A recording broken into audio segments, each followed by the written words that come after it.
right, joining us now to discuss some big headlines and some best bets for week 14 of the NFL season is our guy from the 3 and Out podcast. Let's bring him in now. John Middlekauff. John, how you doing today? What's going on? How you doing? I'm doing good, but probably not as good as Dallas Cowboys fans. Let's give this team their due here, John. So they came into the season as a bit of a joke, everyone making fun of them, the Micah Parsons trade. But let's give them their due. Probably the hottest team in the NFL right now. In about a 5-day span, outright wins over the 2 Super Bowl finalists from last year. So plus 300 to make the playoffs. They got the Lions this week. Then they have Minnesota and the Chargers at home. Then Commanders and Giants, their final 2 games of the season. So how seriously are you taking the Dallas Cowboys? Well, really seriously. And you listen, I mean, if they make a late run and the Eagles, who we've seen implode before, I think Jerry, would have to be in the mix for Executive of the Year. I mean, think of what he did. He took Mike McCarthy and simply said, yeah, we're going to replace you with your number 2. And Brian Schottenheimer has been every bit as good, if not better. And his rapport with Dak Prescott, you saw it last year when he was calling plays. You see it again now. The thing with Jerry, I mean, the personnel moves from the offseason, Javonte Williams looking right now, I mean, he's going to rush for 1,400 yards.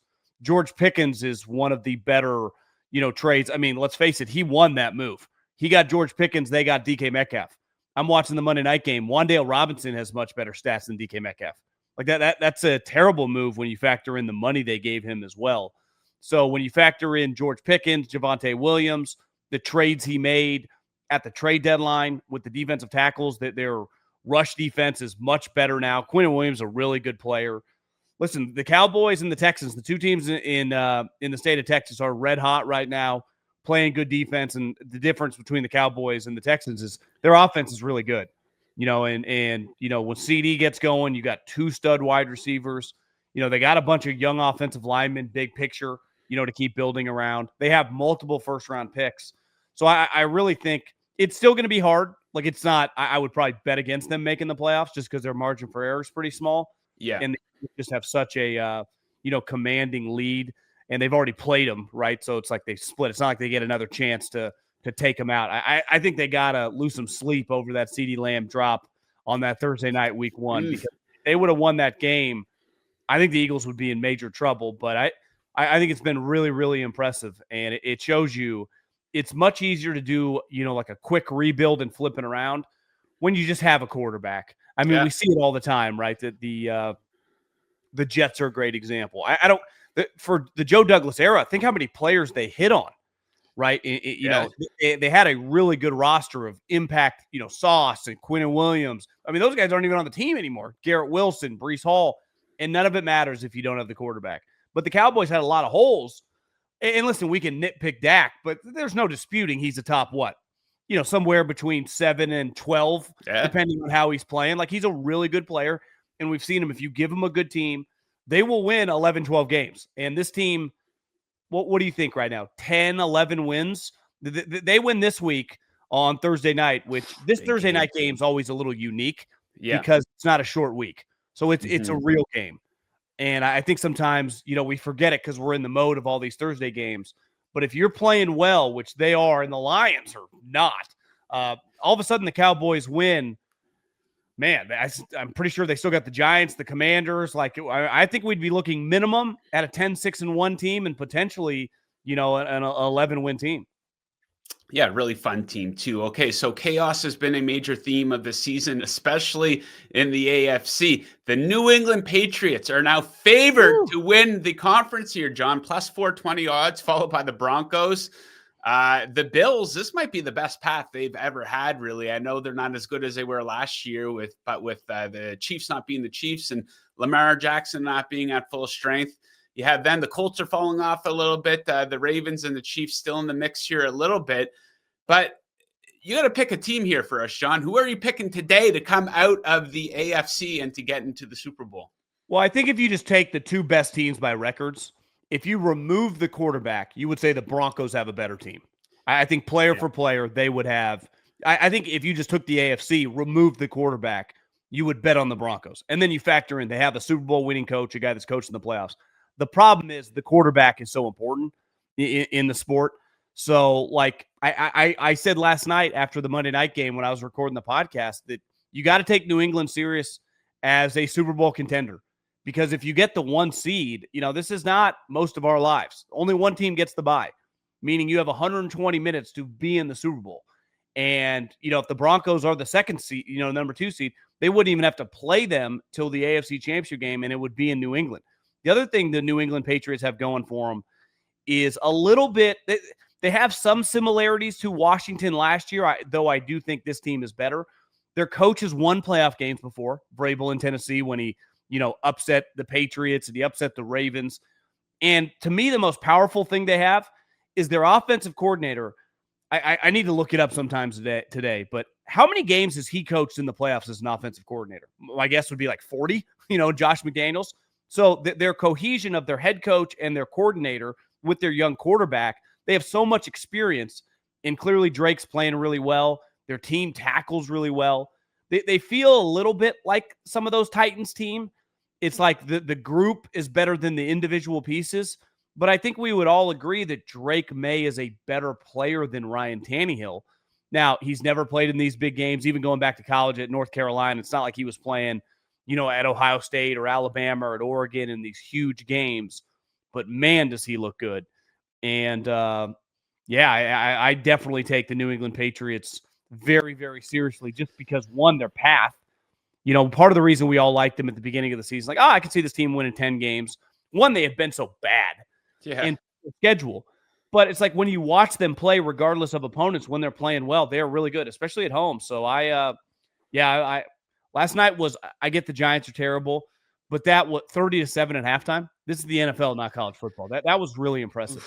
Yeah, they beat the living shit out of them. Sometimes you worry about that letdown spot. I was thankfully on the Patriots, though, John. I like the situation going into their bye. They were coming off a bit of a lackluster performance in Cincinnati as well. Okay, so lots of new blood here in the AFC. And one of the more interesting divisional races during the stretch run is going to be the AFC South. So Colts and Jags, both 8-4. The Colts are favored plus 135. They got a tough schedule, though, to close this thing out. 2 head-to-heads versus the Jags, which will be interesting. The Seahawks, the 49ers, then the Texans in Houston in Week 18. The Jags plus 145. They got games versus the Jets and Titans remaining on their schedule. They got the Titans in Week 18. Then the Houston Texans, a team that you called your stone-cold lock to win the division coming into the season. You can get them plus 310 right now. They're a game back, and they might be peaking at the right time here. They got CJ Stroud back. This is a top 3 defense probably in the NFL. KC this week, but then they get the Cards and the Raiders. I'm kind of liking the Texans there at plus 310. What do you think the best bet is to win that division right now? Well, I think if they're going to win the division, they need 2 things to happen. They got to win this week. And obviously the Chiefs – they are a prideful group. This is going to be hard, even though there's probably not a hotter team in the league beside the Cowboys and the Texans. I have a buddy on the staff. He's like, God, if we just had one of those first 3 games we would be right there. And I do think they're going to need either the Colts or they need them to split those 2 games when they play the Colts and the Jags. So if they split those 2 games and they both get 5 losses, both those teams are liable to lose to someone else. You could never trust the Jags. And Daniel Jones with the injury is a major wild card. And now, Sauce is week to week, with an injury like that, with a skill guy who hit the position he plays. I mean, that could be a month. So I think the Texans, if they win this week, it is extremely alive. And their defense is fantastic. Their offense is just good enough. But, man, I mean, they are I have them in a lot of different parlays to win for division championships with the Broncos and the Packers and even Seattle, which I remember we talked about was 5-1, who with that Rams loss is right there. So I mean, I'm going to go with the Texans, though. Like, if you tell me the Colts or the Jags sweep the other one in these 2 games, it's going to be a challenge. So they just need those 2 teams to split. And then to do what those 2 teams do, lose a random game to, look at like the Jags. They play at Denver. Like, is Trevor Lawrence going to go into Denver and win that game? looking at the Colts, they play like that 49er game on Monday Night Football. Like that's the 49ers are just a tough team to play, even with their defensive issues. So, and they play Seattle. So, like you said, the Colts are like a higher level version of the Steelers. It does feel like they're a little bit of a house of cards right now. Yeah. And listen, I respect Liam Cohen. Clearly, he's a really good coach, and that staff has done a really good job. It's more I don't totally trust their players, and specifically the quarterback, he's a pretty big wild card on a weekly basis, especially in some of these big games. Okay, so from some teams that are in the mix to a team that's probably the biggest underachiever of the season, the Atlanta Falcons. They've lost a lot of really bad games. You know, they're coming off loss to the Jets. The Dolphins beat the shit out of them at home. I believe the Carolina Panthers shut them out earlier. 30-0. Yeah, just a complete and total joke. They are a tremendous underachiever, and they couldn't have fucked up this quarterback position any more than they have. I remember when they gave Kirk Cousins the money, it was like, well, I guess you need a quarterback. He's coming off a major injury. He's a bit older. Then they dropped Penix, and it's like, well, what are you doing? Then people kind of came around on it a little bit. All of a sudden, Penix, the injury-prone quarterback in college, he's injured. All of a sudden, Kirk Cousins is completely washed up. The coaching has sucked for this team. Do you think that this is a franchise that blows it all up this offseason? And the other scary thing is, as a Niner guy, the Rams have their first round pick. Ooh, so if that pick ends up, what a win! Somewhere between 6 and 10, and the Rams end up with a star left tackle or star, defensive player, Caleb Downs from Ohio State, it's going to make me sick. But that's what's going to happen, because they still play. The NFC West played the NFC South this year. They have not played Seattle or the Rams yet. And we saw them play the Niners earlier this season on that, was it Sunday night or Monday night, and they got worked. So this team is in a complete free fall. Obviously, everyone really likes Raheem Morris. I mean, Kyle Shanahan loves the guy. Obviously, so does Sean McVay, who's at his wedding, coach for him. I think you're looking at Raheem Morris as the next defensive coordinator for one of those two franchises. If Shula becomes a head coach, I could see him just going back to the Rams. And if Saleh is a one and done for the Niners and becomes a head coach, I could see Kyle hiring him to be the defensive coordinator. Listen, if you're not going to be a number one in a lot of industries, that's, much more lucrative, right? If you're in the radio business, host pays a lot more than being a producer. In football, being a highly paid defensive coordinator, you still make millions of dollars. So Raheem is completely over his head. The quarterback situation was a pretty big embarrassment. Because if they knew they were drafting Penix, number 8 overall, which clearly they didn't when they signed Kirk Cousins, they never would have signed Kirk Cousins. They just would have signed like a $4, $5, $6 million, bridge backup type, Gardner Minshew, a Flacco type, and just had a backup, maybe even had a quarterback competition because he's a rookie. But that situation blew up in their face. And now with Penix's injury and Cousins is clearly just, Cousins is going to go down as the most expensive backup in the history of the league for a long time, because he started the season as a backup making $27.5 million. You see guys like Daniel Jones, who clearly was, when the Colts signed him, like they knew he was going to be the starter. Most backups, even with the rise of the cap, usually, Mac Jones got 2 years, $7 million. So it's financial mismanagement. Then the injuries, and they have some good players. They have some young defensive players. Bijan is a guy that every team in the league would dream about having on their team. Drake London's a stud who's been banged up, and obviously that derails their offense. But I would say right now, Seattle and the Rams, L's, they play at Tampa Bay. That looks like a Thursday night. That's probably an L. And then the Saints game, the last game of the season, like I could see the Atlanta Falcons doing 1-2-3 Cancun in the next couple of weeks. They won't even care about it. There's a chance that they just keep losing. Even the Cardinals.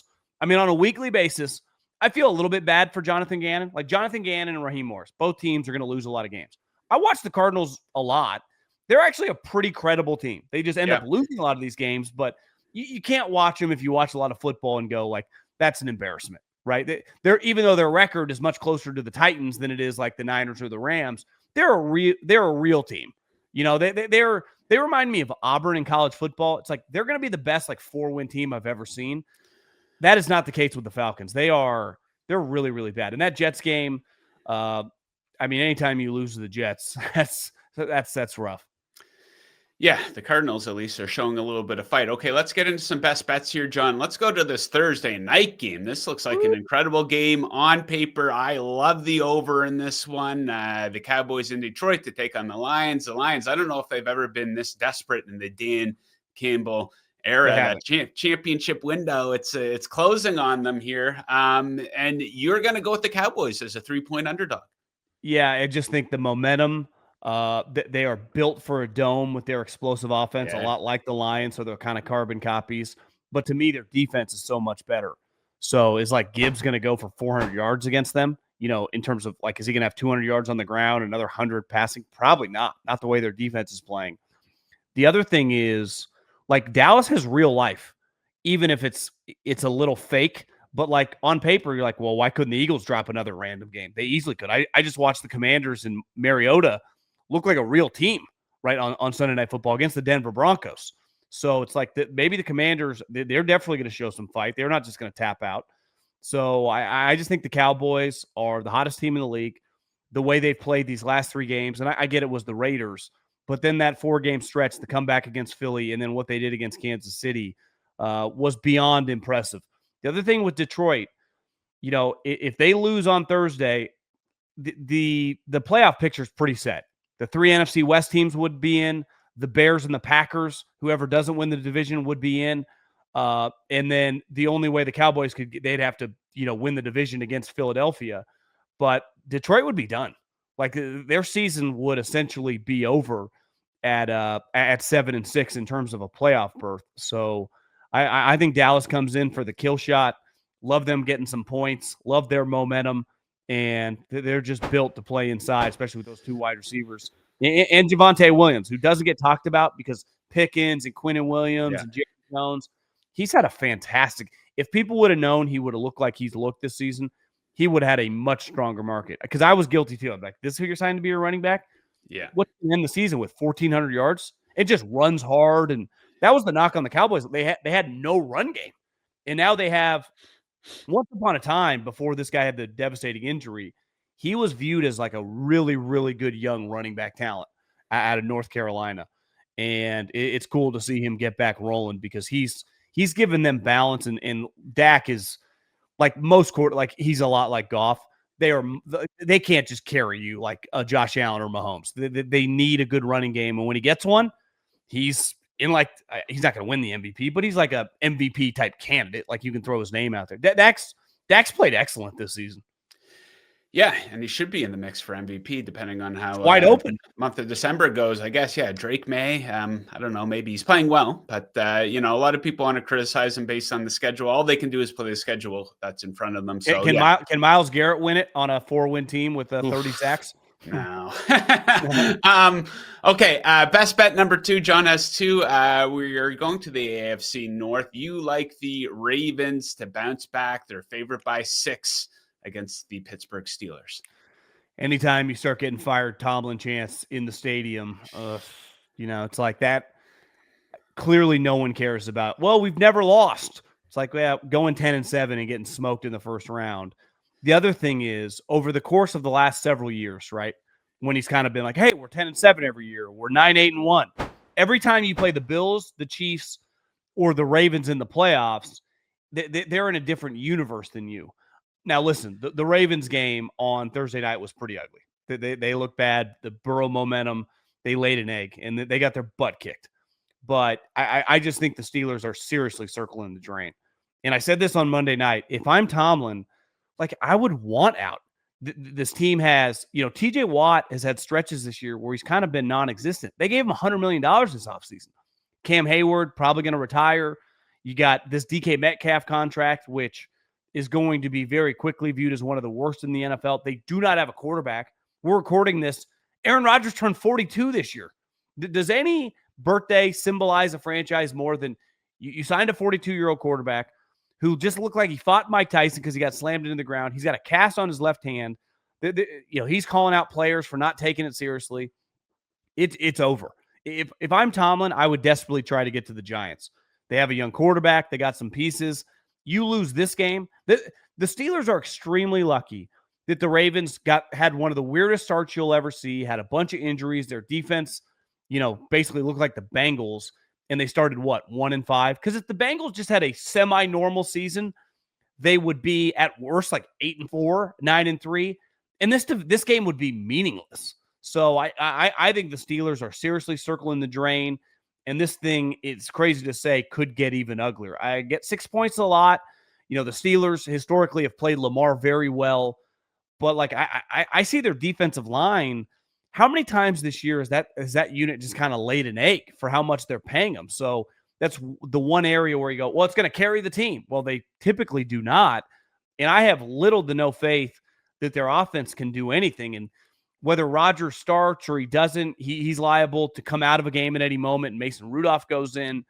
Their offense just is not explosive to begin with because they're playing, a bunch of tight ends and random running backs. I mean, they're pretty dependent on Kenneth Gainwell. And, the DK Metcalf move, look, I get for them, George Pickens was no longer working. So I have no problem with trading George Pickens and he goes somewhere else and has a good season. Like that happens to a lot of teams. But they thought his replacement was DK Metcalf. And I thought at the time, like, that's insane. You're going to trade with one of the best GMs who's had this guy forever, and he'd be like, you give him $150 million, we're not going to do it. And I know that it's like, well, DK demanded a trade. It's like, yeah, that's not really – the NFL is not the NBA. If they wanted to keep him, they would have. And clearly they didn't. And John Schneider has had a history now. He wanted out of the Russell Wilson business. He wanted out of the – he got out of the Geno Smith business. He got out of the DK Metcalf business. Like, he's got a little Billy Bean to him. Howie gets a lot of credit. It's like, I wouldn't do deals with Howie Roseman. I'd be hesitant to take some of John Schneider's older players and go, yeah, I'll give you a second-round pick because it's probably not going to go well. So I love the Cowboys. Little nervous on the Ravens just with this number and the divisional rivalry, but it's more of a bet against the Steelers. It's really a bet against the Steelers, and I think we look back. I do think there's a chance for the first time of like substance behind. This is kind of the last couple of weeks have been the beginning of the end of this Tomlin era. And in fairness, not all his fault. He's not the GM. The GM has been atrocious as well. Ever since Kevin Colbert retired a couple years ago, their teams are just they're not good enough to build a team like the Bills, who just kind of flawed. But they got Josh Allen, who easily could make a run in the AFC playoffs because they got Josh Allen. The Steelers have 42-year-old Aaron Rodgers.